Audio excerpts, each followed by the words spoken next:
Selamat petang. Hari ini saya nak tunjuk tentang RESV, suplemen daripada Shaklee untuk tuan-tuan dan perempuan. So, apa kebaikannya RESV ni?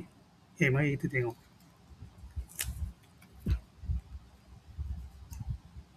So, RESV ni, dianya boleh menjana mitokondria di dalam sel badan, dapat membekalkan tenaga harian yang boleh dirasakan dalam masa 2 hingga 3 jam selepas anda mengambil RESV di waktu pagi.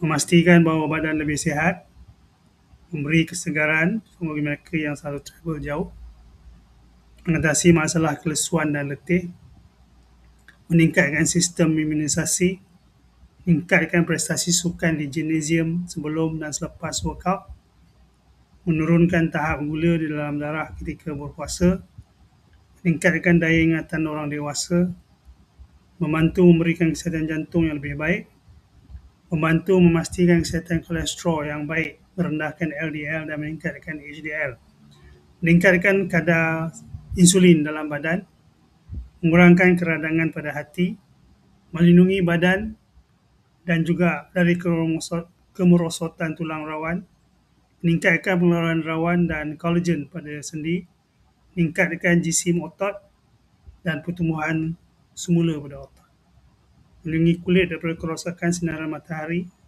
menghasilkan pengeluaran kolagen, melicinkan garis halus dan kedutan pada kulit wajah, meningkatkan aliran darah ke otak dan menghalang pembentukan sel abnormal daripada berlaku.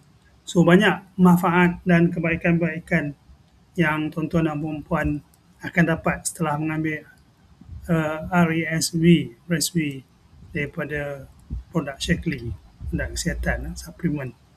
Okay, jangan lupa sila subscribe channel saya dan sila WhatsApp saya, ada di bio.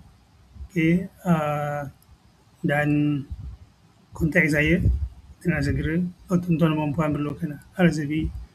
RESV ni cuma ambil 2 biji saja sebelum tidur malam, dan dia akan memberikan keenakan tidur yang berpanjangan. Dia tak ganggu tidur anda.